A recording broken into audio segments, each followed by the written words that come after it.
بھائیوں پیاری ماں بہنوں، دو اعلانات آپ کے سامنے ہیں۔ اس مسجد کی جو تعمیر ہوئی ہے اس میں 31 پر 5 لاکھ روپے قرض حسنہ لیا گیا، اس کو ادا کرنا ہے۔ آپ تمام لوگ اور جن جن کو آپ پہچانتے ہیں ان تک یہ بات پہنچائیں اور مسجد کی تعمیر میں تعاون کرنے کی اپیل فرمائیں۔ اور دوسرا اعلان یہ ہے کہ انشاءاللہ رمضان المبارک کے بعد مدرسہ محمدیہ للبنات عورتوں کا مدرسہ انشاءاللہ شروع ہو رہا ہے۔ خواتین کے لیے 4 سالہ عالمہ کورس اس میں رکھا گیا ہے، اور گھریلو خواتین کے لیے بھی وہاں پر کورس ہے۔ اس میں عقیدہ، سیرت، حفظ احادیث، دعائیں، گرامر، عربی ادب اور عالمیت کی کتابیں انشاءاللہ پڑھائی جائیں گی۔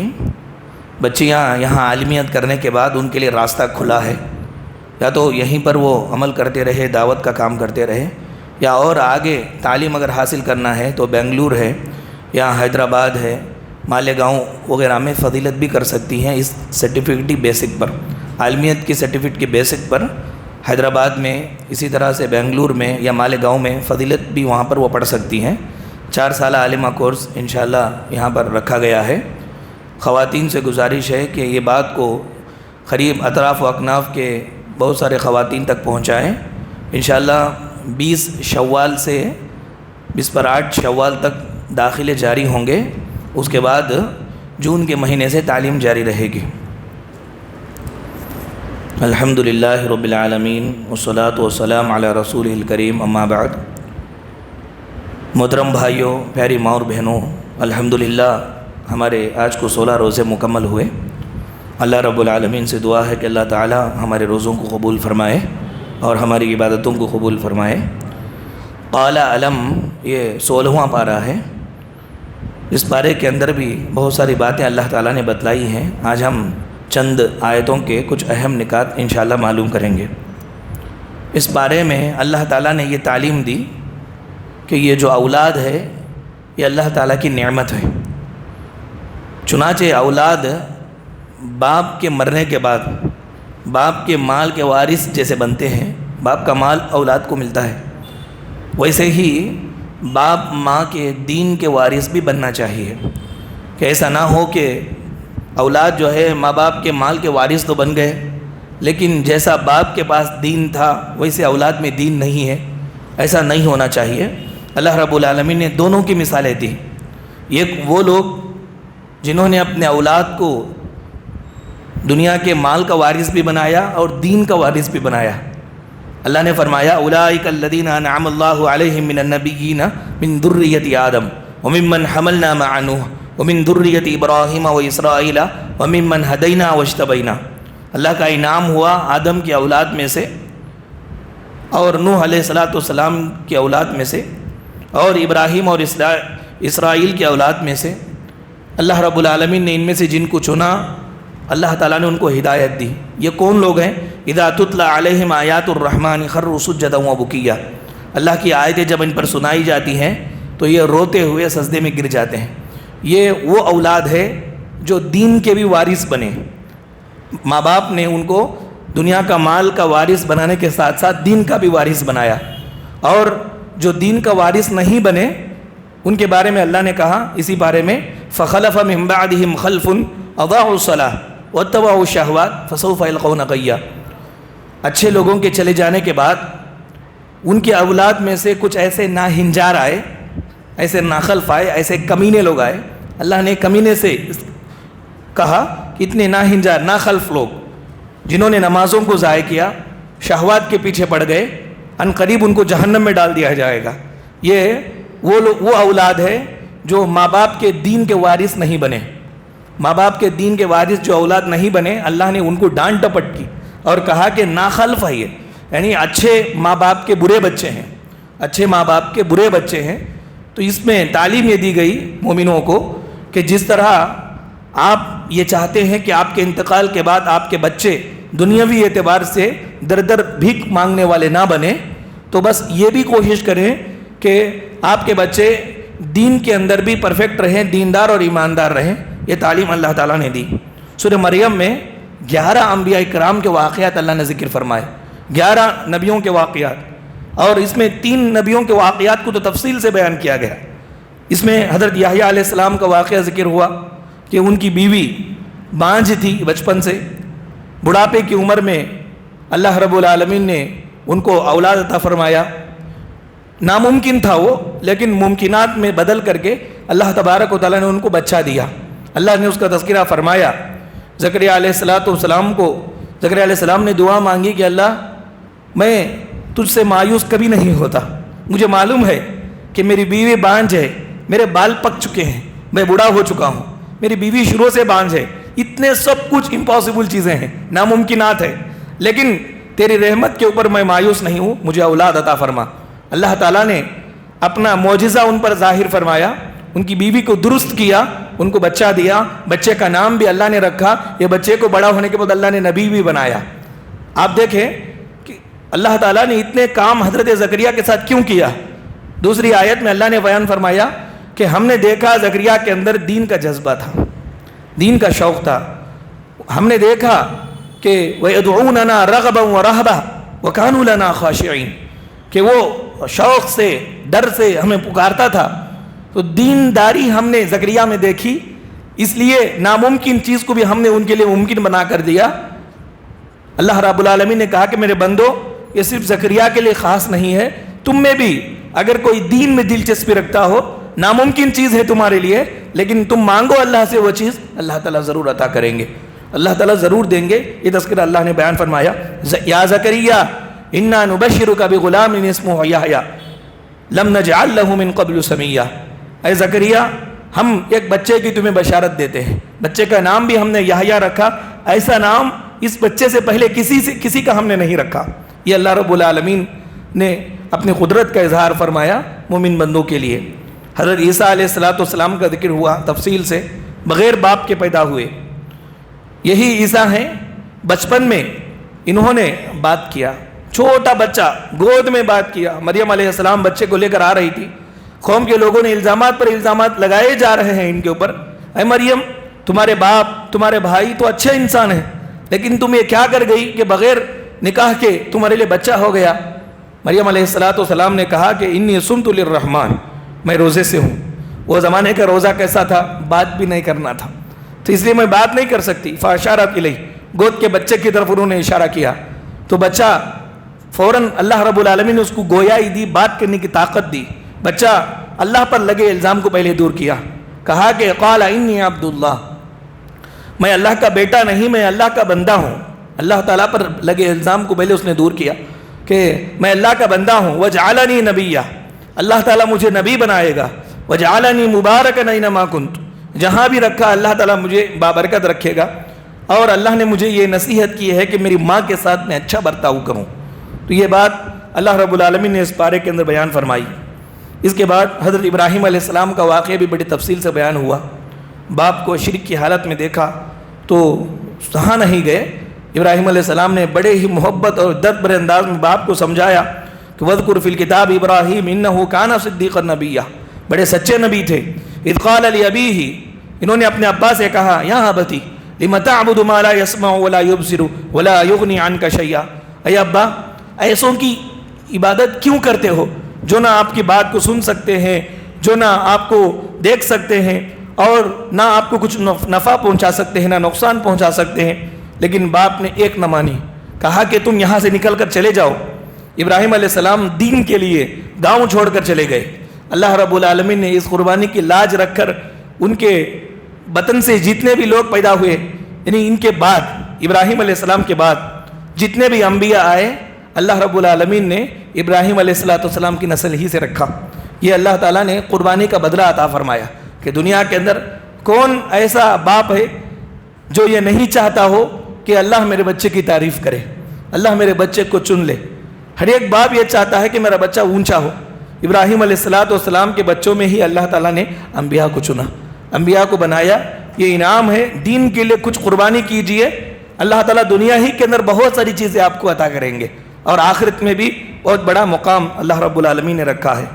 اس کے بعد اللہ تعالیٰ نے بیان فرمایا اللہ کے ذکر سے کبھی دور نہ جاؤ، وقتی طور پر مشکل اگر لگے، لیکن اللہ کا ذکر کرتے رہو. اللہ کا ذکر اگر چھوڑو گے تو نقصان کیا ہے؟ بہت سارے نقصانات ہیں. دنیا کا نقصان یہ ہے کہ زندگی میں تنگی اللہ دے دیتا ہے، اور خبر کی زندگی میں بھی تنگی دے دیتا ہے. آخرت میں آنکھ نہیں رکھتا اللہ تعالیٰ، اندھا بنا کر کے اٹھاتا ہے. فرمایا وَمَنْ أَعْرَضَ عَنْ ذِكْرِي، جو میرے ذکر سے دور جائے گا، میری عبادت سے منہ موڑے گا، فَإِنَّ لَهُ مَعِيشَةً ضَنْكَ، اس کی زندگی کو ہم تنگ کر دیں گے. وَنَحْشُرُهُ يَوْمَ الْقِيَامَةِ أَعْمَى، قیامت کے روز اندھا بنا کر کے اٹھائیں گے. قَالَ رَبِّ لِمَ حَشَرْتَنِي أَعْمَى وَقَدْ كُنْتُ بَصِيرًا، یہ بولے گا اللہ مجھے اندھا کیوں بنایا؟ دنیا میں تو میں دیکھتا تھا، مجھے آنکھ تھی. اللہ تعالیٰ کہیں گے اَتَتْكَ آيَاتُنَا فَنَسِيتَهَا، میری آیتیں تیرے پاس آئی تو تو لاپرواہ ہو گیا، ذکر سے دور ہو گیا، اس وجہ سے تجھ کو آج میں نے اندھا کر دیا. آج تجھ کو اس طرح اندھا بنا کر کے ہم تیرے اوپر سے بے توجہ ہو گئے. وَكَذَلِكَ الْيَوْمَ تُنْسَى، تجھ کو بھلا دیا گیا. یہ سزا ہے. آخرت میں اندھا پن اور دنیا میں تنگی. تنگی سے اگر نکلنا ہو تو اللہ کی عبادت کرنا چاہیے. انسان کے لیے اس کی زندگی میں بڑا برننگ ٹاپک کیا ہے؟ ایک سوال یہ اٹھائے دنیا والوں سے کریں کہ برننگ ٹاپک کیا ہے ہمارے اندر؟ تو فائنینشیل یہ برننگ ٹاپک ہے، یعنی کمائی، کھانا پینا، یہ برننگ ٹاپک ہے ہمارا. اللہ رب العالمین نے عبادت سے اس کو حل کر دیا. اللہ تعالیٰ نے بیان فرمایا وَأْمُرْ أَهْلَكَ بِالصَّلَاةِ وَاصْطَبِرْ عَلَيْهَا، اے حبیب آپ اپنے آپ کو اللہ کی عبادت میں لگا کر کے رکھیے. اپنے گھر والوں کو بھی بولیے کہ اللہ کی عبادت کرتے رہیں. لَا نَسْأَلُكَ رِزْقًا نَحْنُ نَرْزُقُكَ، کہ آپ سے کوئی رزق ہم نہیں چاہتے، ہم رزق دیں گے عبادت کی وجہ سے. معلوم یہ ہو کہ برننگ ٹاپک یہ فائنینشیل معاملہ اللہ نے عبادت سے جوڑ کے رکھا ہے. آپ دیکھیں وَمَا خَلَقْتُ الْجِنَّ وَالْإِنسَ إِلَّا لِيَعْبُدُونَ کہ فوراً بعد اللہ نے رزق کا تذکرہ کیا. مَا أُرِيدُ مِن رِزْقٍ وَمَا أُرِيدُ أَن يُطْعِمُونَ، میں تم سے کوئی رزق نہیں چاہتا ہوں بلکہ میں تم کو کھلاتا ہوں. بہترین رزاق ہے اللہ تبارک و تعالیٰ. عبادت کے بعد اللہ نے کہا. معلوم یہ ہوا کہ اگر کوئی یہ چاہتا ہے کہ اس کی رزق لمبا ہو، اس کا کشادگی اس کو عطا ہو، بہت زیادہ مال دولت اللہ تعالیٰ اس کو دے، تو وہ سچائی کے ساتھ، خلوص کے ساتھ اللہ کی عبادت کرتا رہے، اللہ کا ذکر کرے. عبادت میں اللہ تبارک و تعالیٰ نے رزق کی فراوانی رکھا ہے. اس کے بعد اللہ تعالیٰ نے بیان فرمایا اللہ کے ہر فیصلے میں بندے کے لیے رحمت ہوتی ہے. کبھی بھی اللہ کے فیصلے کو برا نہیں سمجھنا چاہیے. وقتی طور پر اللہ کا فیصلہ کچھ برا معلوم ہوتا ہے، اللہ کسی کو چھین لے، ماں کو چھین لے، باپ کو چھین لے، یا بیٹے کو چھین لے ہماری موجودگی میں. کبھی کبھار ایسے ہوتا ہے. اللہ تبارک و تعالیٰ کا فیصلہ ہم کو وقتی طور پر ناگوار گزرتا ہے، لیکن اسی فیصلے میں ہمارے لیے رحمت ہوتی ہے.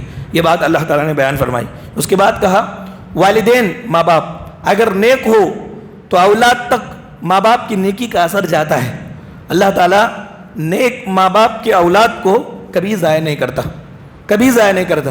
اگر ہمیں چاہتے ہیں وَلْيَخْشَ الَّذِينَ لَوْ تَرَكُوا مِنْ خَلْفِهِمْ ذُرِّيَّةً ضِعَافًا خَافُوا عَلَيْهِمْ فَلْيَتَّقُوا اللَّهَ، اللہ نے فرمایا کہ اگر تم تمہارے بچوں کے بارے میں ڈر رہے ہو کہ میرے بعد میرے بچے کیسا جئیں گے، کیسے رہیں گے، اللہ نے کہا کہ یہ سب چیزیں اللہ پر چھوڑ دو، تم اللہ کا تقوی اختیار کرو، تم نیک بن جاؤ، تمہارے بچوں کی حفاظت ہم کریں گے. حضرت خضر علیہ السلام نے جو دیوار کو کھڑی کرنے کا حکم دیا حضرت موسیٰ کو، اس کے نیچے 2 یتیم بچوں کا خزانہ تھا. حضرت خضر نے دیوار کو کھڑا کرنے کا حکم اس لیے دیا کہ اگر وہ دیوار گر گئی تھی، اگر گر جاتی تو اس کے اندر خزانہ مدفون تھا، وہ خزانہ باہر نکل جاتا. بچے چھوٹے تھے اور یہ خزانہ کی حفاظت نہ ہوتی، لوگ لے لیتے. جبکہ اللہ نے بیان فرمایا وَكَانَ أَبُوهُمَا صَالِحًا، ان کے ماں باپ نیک تھے، تو یہ نیک ماں باپ کے بچے تھے، ان کے بچوں کے مال کی حفاظت کرنا اللہ کے ذمہ تھا.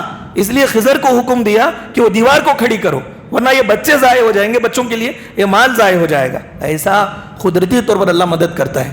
نیک ہوں اگر ماں باپ، ان کے اولاد کی مدد اللہ تعالیٰ قدرتی طور پر کرتا ہے. یہ ایک واقعہ ہے قرآن کریم کے اندر. یہ واقعہ نہیں، ہمارے لیے نصیحت ہے کہ ہم نیک بن کر کے جائیں.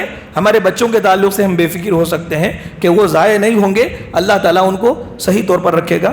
حضرت عمر بن عبدالعزیز رحمہ اللہ کے بارے میں آتا ہے 11 بچے تھے ان کے، اور انتقال ہوتے وہ صرف 18 دینار چھوڑ کے گئے. نہ ذاتی گھر تھا، نہ کچھ نہیں تھا. بہت سارے لوگوں نے ان پر تانا کسا کہ 11 بچے ہیں اور یہ نہتا خالی ہاتھ جا رہے ہیں، یہ بچے کیسے جئیں گے. بچوں کو بلایا، بلا کر کے بٹھا کر کہا بچوں لوگوں کا تانا ہے میرے اوپر کہ میں تمہارے لیے کوئی چیز چھوڑ کے نہیں جا رہا ہوں. 2 سوالات میں تم کو کروں گا, اس کا جواب آپ مجھے دو. پہلا سوال یہ ہے کہ اگر یعنی میرے چلے جانے کے بعد تم 2 گروہوں میں سے کسی ایک گروہ میں ہو جاؤ گے, یا تو اچھے ہو جاؤ گے یا تو تم خراب ہو جاؤ گے. اگر تم اچھے ہو جاؤ گے اللہ خود کہتا ہے واللہ ولی الصالحین, اللہ نیک لوگوں کا دوست ہے, مددگار ہے. جب اللہ کی مدد تم کو مل رہی ہو, میرے چھوٹے موٹی چیزوں کو چھوڑنے سے تمہیں کیا فائدہ, اللہ تمہیں دے گا. اور رہی بات دوسری کہ میرے چلے جانے کے بعد تم خراب ہو جاؤ گے, اگر مال و دولت میں چھوڑ کر جاؤں تم خراب ہو جاؤ گے, عیاش ہو جاؤ گے, تو میرے مال کو عیاشی میں تم لٹاؤ گے, اور تم لٹاؤ گے جواب مجھ کو دینا ہے. یہ مجھے پسند نہیں ہے کہ میرے مال کو تم بیکار کرو, برباد کرو, اس کا حساب میں آخرت میں اللہ کو دوں, یہ مجھے پسند نہیں ہے. آپ دیکھیں ان کے انتقال کے بعد 11 بچوں کو بھی اللہ نے کتنا مال دیا. ایک جنگ ہوئی, ایک بھائی ایک بیٹا حضرت عمر بن عبدالعزیز کا اونٹ بھر کر کے چاندی لا کر کے دیا, چاندی لا کر کے دیا. کتنا نوازا اللہ نے ان کو. معلوم یہ ہوا کہ اولاد کو اچھائی کی طرف لے جانے کے لیے ماں باپ کو نیک بننا چاہیے. اس کے بعد اللہ رب العالمین نے بیان فرمایا کہ قیامت کے دن کافر لوگ حسرت کریں گے کہ ایمان کیوں نہیں لائے. مومنوں کو دیکھیں گے وہ جنت میں جا رہے ہیں, اور جہنم میں ان لوگوں کو بھیجنے کے بعد, کافروں کو جہنم میں بھیجنے کے بعد موت کو لا کر کے ذبح کر دیا جائے گا, اور کہہ دیا جائے گا جہنمیوں اب تمہاری موت کو بھی موت آ چکی ہے, تمہیں موت نہیں آئے گی. جنتیوں انجوائے کرو, خوش رہو, عیش کرو, تم کو بھی اب موت نہیں آئے گی. بہت حسرت کریں گے کافر, کاش 50 سالہ زندگی, 60 سالہ زندگی معلوم بھی نہیں کیسے گزر گئی. ایمان لاتے, نیک عمل کرتے, کتنا اچھا ہوتا, کتنا آرام ہوتا. اللہ نے فرمایا ثم ننجی الذین اتقوا ونذر الظالمین فیہا جثیا, کہ ظالموں کو, کافروں کو جہنم کے اندر ڈھکیل دیا جائے گا, مومنوں کو نجات دے دی جائے گی. اس کے بعد اللہ نے حضرت موسیٰ علیہ السلام کی دعا ذکر فرمایا. یہ دعا ہم کرتے رہے. آپ دیکھیں ہماری معافی ضمیر کو ہم صحیح ادا نہیں کر سکتے, تو انبیاء کو بھیجا اللہ تعالیٰ نے. انبیاء نے جو تکلیفیں ان کو آئی, ان تکلیفوں میں معافی ضمیر کو جو ادا کیا وہ بہت درد بھری چیز تھی جو اللہ تعالیٰ کو بیان کیا. وہ درد اگر ہم اللہ تعالیٰ کے سامنے بیان کریں گے ہماری دعائیں بھی قبول ہوں گی, ہماری مصیبتیں بھی دور ہوگی. حضرت موسیٰ علیہ السلام نے دعا کی رب اشرح لی صدری ویسر لی امری, اللہ تیرے دین کے معاملے میں میرا شرح صدر فرما. شرح صدر کہتے ہیں کہ میرے دل کے اندر یہ بات ڈال دے کہ یہ دین کی دعوت, یہ دین کا کام, یہ دین پر عمل کرنا ہی صحیح ہے, اس پر عمل کرنے پر ہی نجات ہے. ایسا میرے سینے کو کھول دے. رب اشرح لی صدری ویسر لی امری, اور میرے معاملے میں آسانی عطا فرما. جو بھی میں تیری رضا کے لیے کام کرنے جاؤں اس کے اندر آسانی عطا فرما. واحلل عقدۃ من لسانی, میری زبان کے اندر اللہ لکنت ہے, بات صحیح بول نہیں پا رہا ہوں. یفقہوا قولی, میری زبان کے اندر کی لکنت کو تو دور کر دے تاکہ تیری بات لوگوں تک جب میں پہنچانے کے لیے جاؤں تو آسانی سے لوگ تیری بات میری زبان سے سمجھ سکیں, میری بات یعنی آسانی سے نکل سکے. یہ دعا حضرت موسیٰ علیہ السلام نے دعا فرمائی. اس کے بعد اللہ تعالیٰ نے کہا, اللہ تعالیٰ جب کسی سے دین کی خدمت لینا چاہتا ہے, کسی آدمی سے, کسی عورت سے, کسی مرد سے دین کی خدمت دینا چاہتا ہے, اپنے راستے میں استعمال کرنا چاہتا ہے, تو مختلف امتحانوں سے گزارتا ہے. مختلف امتحانات سے اس کی زندگی میں اللہ تعالیٰ اس کو گزار کر کے خاص ایک رنگ میں اللہ تعالیٰ اس کو ڈالتا ہے, پھر اپنے کام کا بنا کر کے اس سے کام لیتا ہے. اللہ نے فرمایا وَاصْطَنَعْتُكَ لِنَفْسِي, اے موسیٰ میرے دین کے لیے, میرے لیے میں نے تجھ کو چنا. کتنی تکلیفیں اور کتنی مصیبتیں آئی. فرعون کے منہ سے نکلے, دربار سے نکلے, اور قتل و غارت گیری کا الزام لگا تھا, وہاں سے نکلیے, مدین کو آئے, مدین کے اندر بہت مصیبتیں اٹھا کر کے شعیب علیہ السلام کے پاس وہاں 10 سال رکے. اس کے بعد اللہ تعالیٰ نے ان کو نبوت عطا فرمائی, ان کو چنا. یہ اللہ تعالیٰ کے چننے کا انتخاب کا طریقہ ہے. مختلف امتحانات سے گزار کر کے اللہ تعالیٰ خاص پیرائے میں بنا کر کے اپنے کام کا انسان بناتا ہے. وہ آدمی جب صرف اللہ کے کام کے لیے جو ہے قربان ہو جاتا ہے تب اللہ تعالیٰ اس سے کام لیتا ہے. ہیرے خیرے رتو نیرے سے اللہ کام نہیں لیتا دین کا.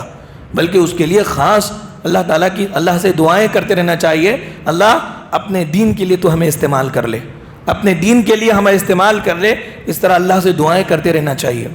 اس کے بعد اللہ نے بیان فرمایا کہ قیامت کے روز یہ پہاڑ چلنے لگیں گے، قیامت کے قریب جب حولناک کیا ہوں گی، اس کے بعد اللہ تعالیٰ پہاڑوں کو روئی بنا کر کے اڑا دے گا، زمین کو ہموار کر دے گا، شفاعت کا مسئلہ، یہ ساری چیزیں اس بارے میں اللہ نے ذکر فرمائی۔ ذوالقرنین بادشاہ کا تذکرہ ہوا کہ ساری زمین پر اس نے حکومت کی، ایک مرتبہ دورہ کیا، مشرق کو گیا، مغرب کو گیا، جب مغرب کو گیا تو وہاں چند لوگوں سے ملاقات ہوئی، انہوں نے کہا، وہ قوم کا 2 پہاڑوں کے درمیان میں تھی، انہوں نے کہا کہ یاجوج ماجوج یہ قوم ہے، بڑی فسادی قوم ہے، وہ بہت پریشان کرتے ہیں ہم کو، کسی بھی طرح سے ہمارے علاقے میں وہ نہ آئے، اس طرح کچھ دیوار بنا دے۔ ذوالقرنین کو انہوں نے یہ بھی کہا کہ ہم تم کو اجرت دیں گے، یہ کام کیجئے۔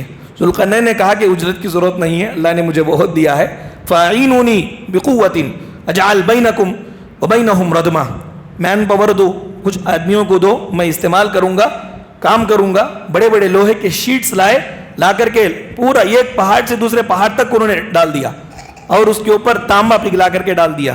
اس کے بعد کہا کہ اللہ تبارک و تعالیٰ کے حکم سے قرب قیامت یہ دیوار ٹوٹے گی، اس کے بعد یاجوج ماجوج باہر آ جائیں گے۔ رسول اللہ صلی اللہ علیہ وسلم نے بیان فرمایا، ہر روز یاجوج ماجوج یہ کوشش کر رہے ہیں کہ دیوار میں سوراخ کریں، کسی بھی طرح سے تھوڑا کام کرتے ہیں، پھر کہتے ہیں کہ کل کریں گے بول کر چلے جاتے ہیں، لیکن جس وقت قیامت قائم ہونے والی ہوگی اس وقت وہ بولیں گے انشاءاللہ بقیہ کام کل کریں گے، تب اللہ تبارک و تعالیٰ اس کام کو آگے کا کرنے کے لیے راستہ دے دے گا، دیوار ٹوٹ جائے گی اور یہ نکل کر آئیں گے، فساد مچائیں گے، بہت لوگ ان کے اوپر، یعنی لوگوں کو طاقت نہیں رہے گی کہ ان کو ٹکا سکے۔